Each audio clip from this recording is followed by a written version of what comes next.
Hi everyone, welcome back to child classes. First of all good evening to everyone. कैसे हैं आप सब? Hopefully आप सभी बहुत अच्छे हैं, बहुत बढ़िया हैं और बढ़िया रहिए। अपनी पढ़ाई भी अच्छे तरीके से करिए। चलिए करते हैं शुरुआत आज की इस क्लास की। सभी भाई बंधुओं को राधे राधे, जय श्री कृष्णा, राम राम। आप जुड़े हैं मेरे साथ, मैं हूँ शालिनी। सभी का स्वागत है। जो भी फ्रेंड्स पहली बार यहाँ पर आए हुए हैं प्लीज़ चैनल को सब्सक्राइब करिए, दोस्तों को शेयर करिए, लाइक करना बिल्कुल नहीं भूलिए। टेलीग्राम को ज्वाइन करिए ताकि कोई भी अपडेट रहे तो उससे आप ना लेट में पहुँचे, इतना ध्यान रखिएगा। हम यहाँ पर जो क्वेश्चंस करने वाले हैं वो आपका पेपर 2 है। पेपर 2 का 2019 का पेपर है। 22 का करवाया, 20 का करवाया, 19 का, 18, 17, 16 तक मैं आपको कोशिश रहेगी कि करवा दूँ ताकि आपके ऑब्जेक्टिव सारे के सारे हो जाएं। आप लोगों की जो क्लासेस 12 PM पर हुई थी, क्लासेस बाय शालिनी में जहाँ क्वेश्चंस कराए गए थे साइंस के, वाइटामिन से संबंधित। एंड नेक्स्ट आपकी मैंने आप लोगों को क्लासेस ली है 12:30 पे मैथ की लाइव क्लास करवाई थी, तो वो ज़रूर देख लीजिएगा जिन्होंने नहीं देखा। बाकी अभी ये कर रहे हैं और इसके बाद की जो क्लासेस आप लोगों की होगी वो आप सभी का मैराथन क्लास होगा, ठीक है। तो समय पर सारे लोग अवेलेबल रहिएगा, क्लास को अटेंड ज़रूर करिएगा। जो भी चीज़ें रहेंगी समय के साथ बताने का प्रयास किया जाएगा, सिखाने का प्रयास किया जाएगा और हर सोल्यूशन को देने का भी प्रयास किया जाएगा। चलिए क्लास को स्टार्ट होने से पहले फटाफट सभी लोग क्लास को लाइक कर लीजिए एक बार, फिर आगे बढ़ते हैं रफ्तार के साथ और करते हैं अपनी इस क्लास को, जहाँ पर हम अच्छे अच्छे क्वेश्चंस देखेंगे जो कि आपके पेपर्स में आपसे पूछे जा चुके हैं। तो हमें क्वेश्चन तो करना बनता ही बनता है। आगे देखते हैं पहले पूरा पेपर। तो ये सेम चीज़ें हैं। 19 का प्रश्न पत्र आप देख सकते हो, सेम वही 15 क्वेश्चन होंगे। देखिए, पढ़िए प्रश्न को। बाल अधिकार का प्रस्ताव पारित किया गया कब? संयुक्त राष्ट्र संघ के द्वारा, भारत सरकार के द्वारा, यूनेस्को के द्वारा, उपरोक्त में से कोई नहीं। कौन सा ऑप्शन है जो यहाँ पर 1 नंबर का प्रश्न आपको दिलाएगा? और उन कभी कभी ऐसा होता है कि पेपर्स के बहुत क्वेश्चन रिपीट हो जाते हैं, तो उसमें आपकी बहुत ज़्यादा मात्रा में हेल्प हो जाएगी, तो ध्यान रखिएगा। आंसर करते हुए मुझे रिप्लाई करिए कि बाल अधिकार का प्रस्ताव पारित किया है कब। पहले में कौन सा ऑप्शन है, तो ध्यान रखिएगा कि संयुक्त राष्ट्र संघ ने किया है। कब किया है, इसकी जो तारीख है वो है 20 नवंबर 1989 है। और ये भारत सरकार के द्वारा जो किया गया है उसकी तारीख है 11 दिसंबर 1992, ठीक है। भारत सरकार के द्वारा अलग दिन किया गया था और ये संयुक्त राष्ट्र संघ के द्वारा 20 नवंबर 1989 को किया गया। दोनों तारीखें याद होनी चाहिए, कहाँ पर हुआ है ये पता होना चाहिए, क्योंकि दोनों से क्रॉस करके क्वेश्चन बन सकता है। नेक्स्ट, शिक्षा को संविधान की किस अनुसूची में रखा गया? 3 अनुसूचियाँ होती हैं, ठीक है। 3 अनुसूचियाँ होती हैं, ध्यान रखिएगा। तो 3 अनुसूचियों में एक केंद्र होती है, एक राज्य होती है, एक समवर्ती होती है। तो जो शिक्षा है, जो पढ़ाई लिखाई है, जो एजुकेशन से संबंधित बातें हैं, वो किस लिस्ट में रखी गई हैं, यही आपसे पूछ रहा है। 1 नंबर का सिंपल प्रश्न बताइए क्या होगा। मुझे जल्दी से जल्दी रिप्लाई दीजिए ताकि मैं आप लोगों को और भी अच्छे इंटरेस्टिंग क्वेश्चन करवाऊँ यहाँ पर। तो आपको मालूम होना चाहिए कि दूसरे का सी ऑप्शन का समवर्ती सूची में ये सारी चीज़ें ऐड ऑन की गई हैं, ऐड की गई, जहाँ पर हम इन चीज़ों को देख पा रहे हैं, ठीक है। आगे बढ़ें। नेक्स्ट, भारत में आधुनिक शिक्षा का जन्मदाता किसे कहा है? चार्ल्स ग्रांट को, क्लाइव को, बेंटिक को, कार्नवल्स को। भारत में आधुनिक शिक्षा का जन्मदाता किसे कहा जाता है? कौन सा ऑप्शन है जो यहाँ पर करेक्ट होगा? ध्यान से देखिए, समय से देखिए, तो यहाँ पर हो जाएगा, आपको काफ़ी कुछ समझ में आएगा। रिप्लाई करते हुए बताइए कि यहाँ पर राइट आंसर क्या होगा, कौन सा ऑप्शन है जो एकदम करेक्ट होगा। क्विक रिप्लाई करिए यहाँ पर काफ़ी बढ़िया तरीके से। क्या होगा, तीसरे का कौन सा ऑप्शन करेक्ट है? एक ही ऑप्शन करेक्ट है, वो है चार्ल्स ग्रांट। जितने भी स्टूडेंट पहले ऑप्शन को चूज़ कर रहे हैं उनका सबका सही है, सबका बढ़िया है, सबका एकदम ठीक है। 1 नंबर आपको बहुत अच्छा गेन हो जाएगा। 4th आइए, 4th इधर होगा। निःशुल्क और अनिवार्य शिक्षा का अधिकार अधिनियम 2009 किस अनुच्छेद में बनाया गया है? 21 ए के, 27 गा का और 23 का। बताओ क्या होगा। ये अनुच्छेद की जो भी चीज़ें हैं वो यहाँ पर हो रही हैं, ध्यान रखिएगा, आएगा, समझ में आना चाहिए फ्रेंड्स, क्वेश्चन बन जाएंगे, इतना क्लियर होना चाहिए, ठीक है। उम्मीद है कि आप बढ़िया कर लेंगे। 4th का रिप्लाई करते हुए बताइए कि क्या सही होगा, कौन सा ऑप्शन है जो करेक्ट होगा। तो यहाँ पर ध्यान रखिएगा 4th के लिए आपका एक ऑप्शन करेक्ट है, वो है आपका A 21 का, ठीक है। 4th में पहला। आगे बढ़िए। नेक्स्ट, 5th आइए। वुड का घोषणा पत्र किस साल में आया? जैसे बर्थडे हो हर साल पूछा जा रहा है, किस वर्ष में आया? 1870, 57, 1889, 1884, 54 एंड 1851। रिप्लाई करिए, बताइए क्या सही होगा, कौन सा ऑप्शन है जो एकदम बढ़िया होगा। 5th में कौन सा ऑप्शन सही है, एकदम परफेक्ट है? फिफ्थ का राइट आंसर, वुड का घोषणा पत्र किस वर्ष आया? तो फिफ्थ के लिए एक ऑप्शन सही है 1854। ठीक है, 1854 में ध्यान रखिएगा। प्रॉब्लम है तो पूछ लीजिएगा, जितना होगा आपकी हेल्प अवश्य अवश्य अवश्य की जाएगी। ठीक है, आगे बढ़े।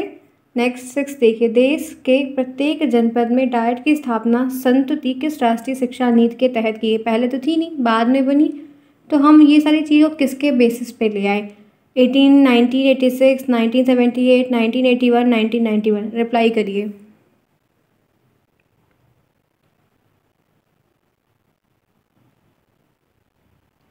बताइए क्या होगा, कौन सा ऑप्शन है जो यहाँ पर सही होगा? सिक्स्थ में क्या सही है फ्रेंड्स? एक ऑप्शन सही है 1986। सिक्स्थ में पहला ऑप्शन जितने स्टूडेंट बता रहे हैं उन सब का सही है। एट्थ सिक्स हो गया, सेवन्थ आइए। सेवन्थ का राइट आंसर देखते हैं क्या है। अरे क्वेश्चंस कहाँ गायब हो गए, एक सेकंड रुक जाइए। ये आइए, एक पेज गैपिंग हो गई है। चलिए सेवन्थ पे आइए। निस्पंदन या छनाई का सिद्धांत के प्रतिपादक कौन है? पेपर की प्रिंटिंग सही फॉर्म में नहीं रहती इसलिए दिक्कत है, मैं मुंह से बोल रही हूँ, आप सुन लो। निस्पंदन और छनाई के सिद्धांत के जो प्रतिपादक है वो कौन है? बैंटिंग है, ऑकलैंड है, मैकॉले है, एडम स्मिथ है। सेवन्थ में कौन सा ऑप्शन सही होगा? तो मैकॉले हैं। ठीक है, सेवन्थ में तीसरा जिनका भी है उनका करेक्ट है। इसी के साथ आगे बढ़ते हैं। सभी को शिक्षा उपलब्ध कराने से संबंधित क्या है? Operation black board, Navodaya Vidyalaya, जिला शिक्षा एवं प्रशिक्षण परिषद, उपरोक्त सभी। सबको शिक्षा, जन शिक्षा पे कार्य किया है, सारे लोगों को शिक्षा दिलाना, सबको शिक्षा के लिए प्रेरित करना। कौन सा ऑप्शन है एट्थ का? बताइए एट्थ में क्या सही होगा? बहुत बढ़िया है, फटाफट कर लेंगे। 15 क्वेश्चन है, 10 मिनट में हमारे हो जाएंगे। एट्थ में क्या होगा? तो हम सभी जानते हैं कि यहाँ पे फोर्थ ऑप्शन सबका सही है। ऑपरेशन ब्लैक बोर्ड में भी सेम चीज़ें हैं, बच्चों को ले आओ, पढ़ाओ, लड़कियों के लिए खासकर नवोदय विद्यालय में भी रहने की व्यवस्था है, खाने की व्यवस्था, पढ़ाई की व्यवस्था है, हर चीज़ की व्यवस्था है। डाइट में भी सेम है, हर कार्यक्रम हो रहा है, निपुण वाले भी कार्यक्रम हुआ। ठीक है, तो ध्यान रखिएगा। आगे बढ़िए। नाइन्थ, हास्य की समस्या से क्या मतलब है? जो हास्य की समस्या है वो क्या है? कक्षा में अनियमित उपस्थिति है, बच्चे आ रहे हैं, जा रहे हैं, नहीं आ रहे हैं, फेल हो जा रहे हैं, बीच में स्कूल छोड़कर चले जा रहे हैं, बच्चे गाँव से पलायन कर जा रहे हैं, क्या हो रहा है? हास्य की जो समस्या है वो क्या है? हास्य का जो मतलब है वो यहाँ पर क्या है? रिप्लाई करिए। नाइन्थ एक अच्छा क्वेश्चन है। अब आपके 4-5 अगर पुराने जैसे जैसे पेपर है तो 4-5 इससे 4-5 उससे का रिपीट हो जाएगा तो बढ़िया रहेगा। 15 प्रश्न बनने ही है, 2-2 3-3 रिपीट भी करेंगे तब भी बढ़िया रहेगा। आप लोग 15 में से 15 सही कर लेते हैं, अगर मान लीजिए पूरा में पूरा सही है। बाकी लिखने वाला तो इतना फटाफट अगर आप लोग लिख लेंगे, इतने बहादुर हैं आप सभी लोग, सभी बढ़िया। बस राइटिंग थोड़ी अच्छी बना लेना, बाकी काम हो जाएगा। ठीक है, राम राम करके पेपर लिख लेना, सब बढ़िया हो जाएगा। नाइन्थ में सी है, बच्चे का बीच से स्कूल छोड़कर चले जाना, ये हास की समस्या है। आगे बढ़ते हैं। नेक्स्ट आइए। BEP क्या है? फुल फॉर्म बताइए। फुल फॉर्म कई बार बोला है, आएगा। BEP क्या है? बेसिक शिक्षा परियोजना, जिला प्राथमिक शिक्षा कार्यक्रम, विद्यालय शिक्षा की तैयारी कार्यक्रम, इनमें से कोई नहीं। BEP क्या है? चलिए बताइए, फटाफट क्लास को लाइक करिए, फिर आगे बढ़ते हैं जल्दी से। ईच एंड एवरीवन, आप लोग सोशल साइंस की क्लास में सभी बच्चे अवेलेबल रहेंगे। मैराथन क्लास होगी, ध्यान रखिएगा, और एक अलग मैराथन क्लास होगी जो आपने इससे पहले नहीं देखी है। काफ़ी मज़ा आएगा, काफ़ी लंबी क्लास करेंगे और बहुत कुछ डिस्कस करेंगे। ठीक है, तो क्लास में जितने बच्चे अवेलेबल रहेंगे एक साथ सबका रिवीजन हो जाएगा, उतना बहुत अच्छा रहेगा, ताकि आपकी चीज़ें हो जाएँ क्लियर कट में एकदम फंटेस्टिक। 10th का रिप्लाई करिए। चलिए बताइए क्या होगा? 10th में कौन सा ऑप्शन सही है? तो ए है, बेसिक शिक्षा परियोजना। ठीक है, फुल फॉर्म इंग्लिश हिंदी दोनों में आना चाहिए। नेक्स्ट है, मध्याह्न भोजन का जो उद्देश्य होता है मिड डे मील का, वो क्या है? बच्चों के नामांकन में वृद्धि करना, बच्चों को विद्यालय के समय तक वो रोके रहना, स्कूल आने के लिए प्रेरित करना। ये बहुत बार रिपीट हुआ है, बार बार आ रहा है, घुमा घुमा के खूब आ रहा है। बताइए क्या होगा? बताइए क्या होगा? डी ऑप्शन है। स्कूल में जो एडमिशन नहीं हो रहा है उसमें ग्रोथ होगी, बच्चों को खाना नहीं मिल रहा है, कमज़ोर हैं, तो सरकार अब घर घर जाके तो बांटेगी नहीं, तो एक ऐसा जरिया होगा कि पढ़ेंगे भी, खाएंगे भी, स्वस्थ भी रहेंगे, देश के कुपोषण की लिस्ट में उनका नाम नहीं आएगा। तो ऐसी चीज़ें हैं, तो गवर्नमेंट बहुत कुछ सोचती है। ठीक है, अब आधा अधूरा हो पाए, आधा ना हो पाए, वो अलग बात है, पीछे बहुत सारे लोग बिचौलिया होते हैं, लेकिन 11th में डी ऑप्शन सही है। आगे बढ़ते हैं इसी के साथ। नेक्स्ट आते हैं 12th है। यहाँ पर कह रहा है, भारत सरकार ने सन 1992 में संशोधित कार्यान्वयन कार्यक्रम के तहत कितने खंडों में बांटा है? 10 खंड, 23 खंड, 15 खंड, 8 खंड। बताइए 12वां क्या होगा? अच्छा प्रश्न है ये भी। बताइए 12वां क्या होगा? कौन सा ऑप्शन है करेक्ट होगा? 12वें में बी होगा 23 खंडों में, ठीक है। 12वें में दूसरा जिन भी स्टूडेंट ने बताया उनका बढ़िया है, बाकी अगर आप कुछ और बता रहे हैं तो गलत बता रहे हैं। नेक्स्ट देखिए, ऑपरेशन ब्लैक बोर्ड योजना का सुझाव किसने दिया था? राममूर्त समिति, शिक्षा समिति 1990, यशपाल 93, राष्ट्रीय शिक्षा नीति 86 और राष्ट्रीय शिक्षा नीति 68। 86 और 68 दो थी ना, पहले 68 फिर 86। बताइए,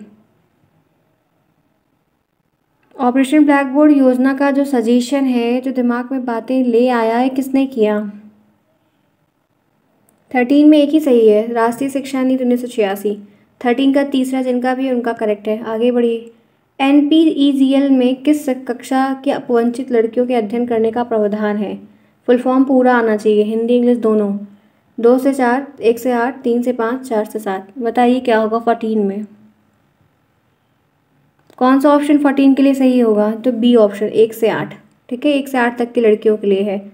जनसाला कार्यक्रम के अंतर्गत कौन सी संस्थाएं वित्तीय सहायता प्राप्त कर रही हैं? UNDP, UNSPA, यूनिसेफ और उपरोक्त सभी। 15 का आंसर काफ़ी बढ़िया है, बताइए सोच समझ के बढ़िया रिप्लाई करिए, क्या सही होगा? क्या सही होगा? ध्यान रखिएगा, जो सही ऑप्शन आपके इस क्वेश्चन का है 15 का, वो है डी। यहाँ पर UNDP, UNSPF और यूनिसेफ, ये चारों के चारों हैं। तो ये रही आपकी छोटी सी क्लास। 15 क्वेश्चन थे, 15 मिनट में नहीं 12 मिनट में हमने कर लिए हैं। बाकी और जो क्लासेस है समय के साथ होंगी, हर सब्जेक्ट की चीज़ें होंगी बराबर तरीके से। आप लोग पढ़ते रहिए, रिवीजन करते रहिए, राइटिंग थोड़ा लिखते रहिए। उम्मीद है कि बढ़िया आप कर ले जाएंगे, प्रॉब्लम नहीं। जो पढ़ा है वही रिवीजन करिए। मिलते हैं नेक्स्ट में, bye bye, take care, see you soon, best.